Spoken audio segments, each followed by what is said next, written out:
Good morning, guys. I thought I would go through a couple of chapters here quickly just to try to get you to focus in on what I think is the most likely to show up on the final exam related to these chapters. And so hopefully today I'll get through chapters 16, 17, and 18 and get those posted for you. So we're going to start with chapter 16. Chapter 16, if you've looked at it, it says it's completing the test in the sales and collection cycle, and then an emphasis on accounts receivable. And that's true. Essentially what this is, guys, is test of details of balances.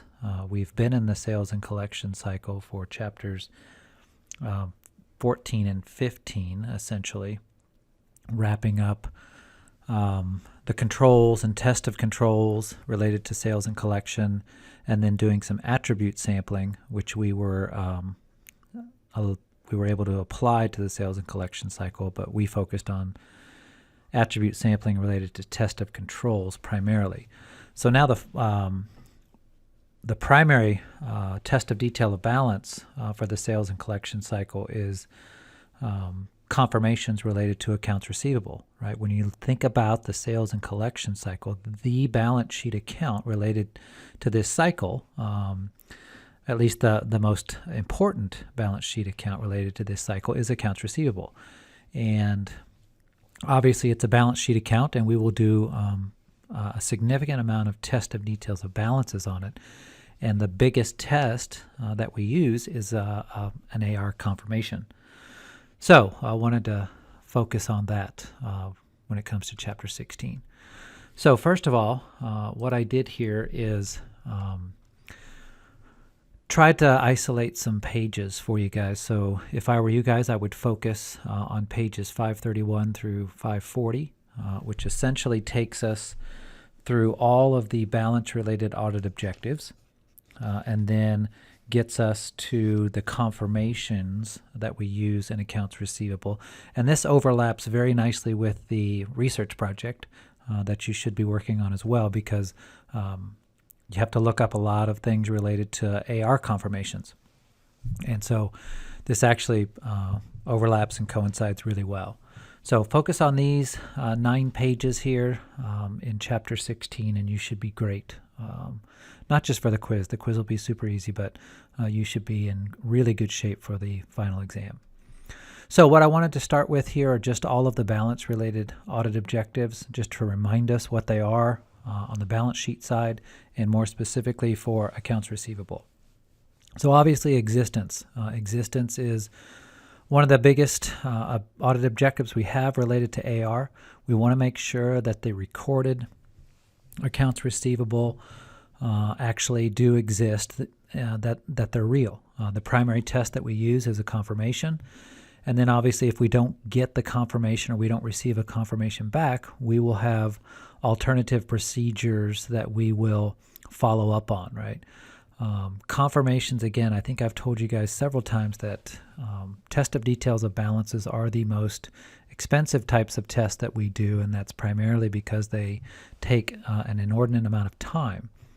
And confirmations, believe it or not, take a lot of time. It takes time to set them up, select the sample, send them out, wait for the receipt, following up on people that don't send them back a second and third time.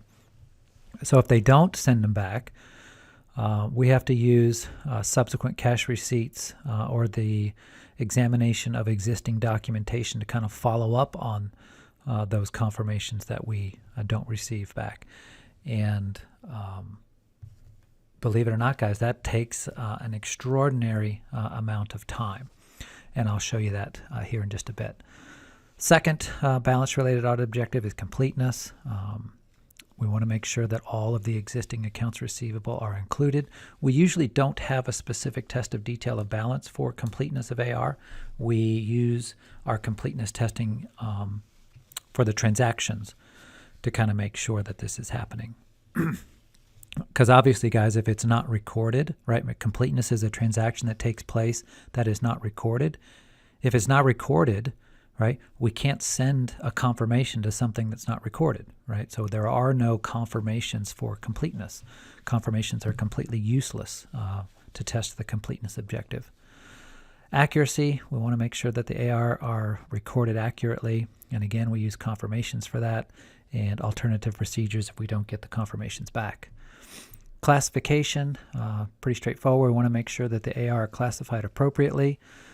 So we're looking for, it sounds pretty obvious, we want to make sure they're classified appropriately, right? But it's actually a little bit more detailed than what you think, right? We want to make sure, first of all, that there aren't any notes receivable, transactions with affiliates that shouldn't be in accounts receivable. Remember, accounts receivable is very specific trade receivables, right? We only want receivables in there related to the sales that we make. So nothing in there for notes, nothing in there to related parties, directors, officers. And then obviously we're going to be looking for material credit balances, right? If it's a credit balance in an asset account, remember AR is an asset. If there's a credit balance in there, that's not an asset at all, right? That's a liability. So we want to make sure that there aren't any negative numbers in AR. If there are, we'll need to reclassify them down to the liability section. And then probably one of the bigger issues, guys, that we test beyond existence and accuracy is cutoff. We want to make sure that sales, that the accounts receivable are recorded in the correct period. And we can use confirmations for that, obviously. We can and we do. But we do a lot of our timeliness testing when we do test of transactions. So when we do timing testing, we will also be satisfying the cutoff issue for balances. Realizable value, that's typically done through an aging of receivables. We don't typically use confirmations for that. Obviously, we're concerned with the allowance for doubtful account, and we use AR aging to test that.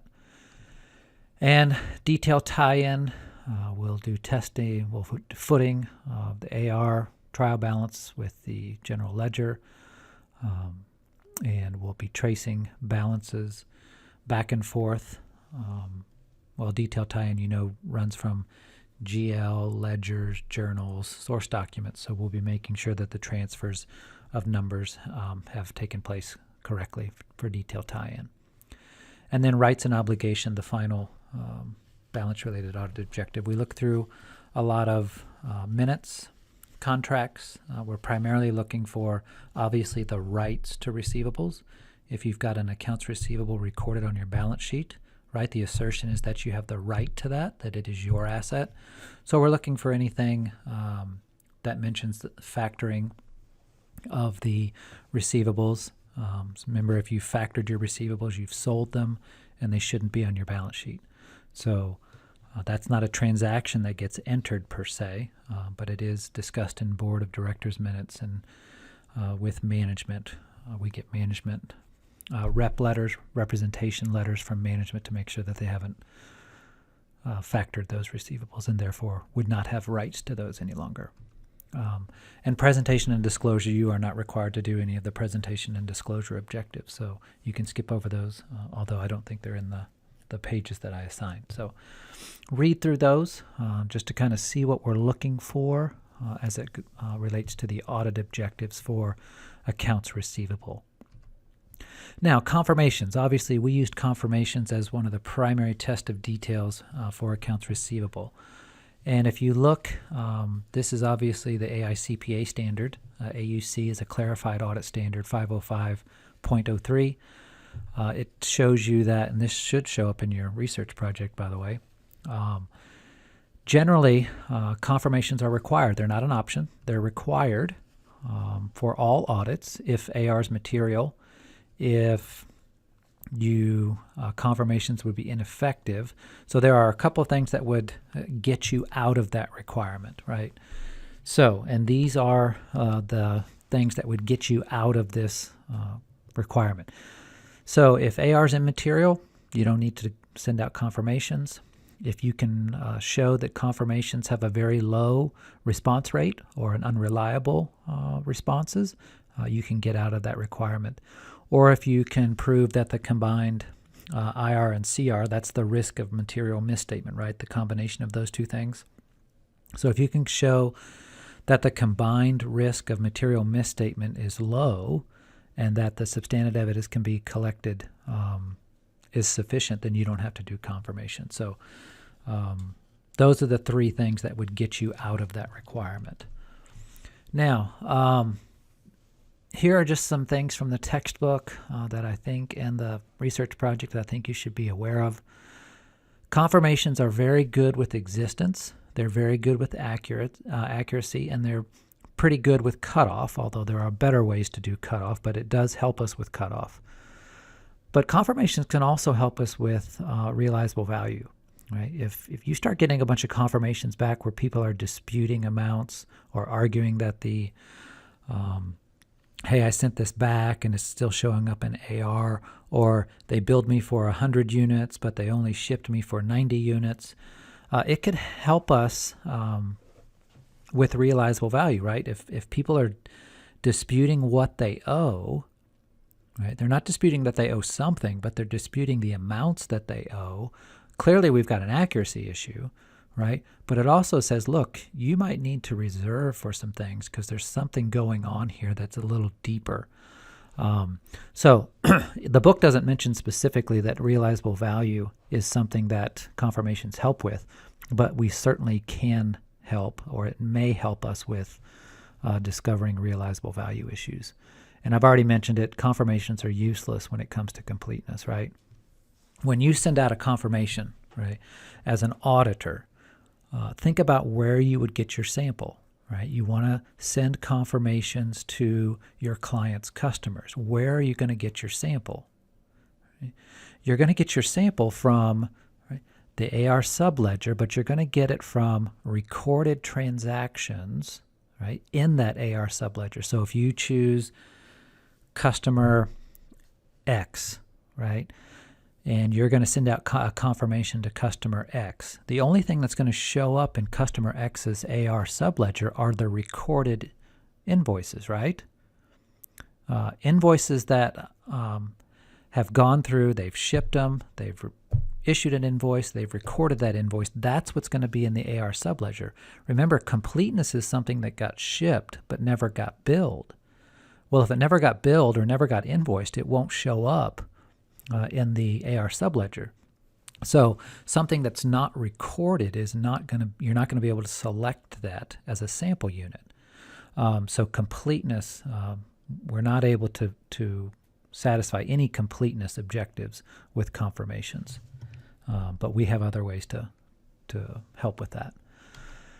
All right. We'll stop here and come back and do the 3 different types of confirmations because I do think that's an area that's really important in Chapter 16.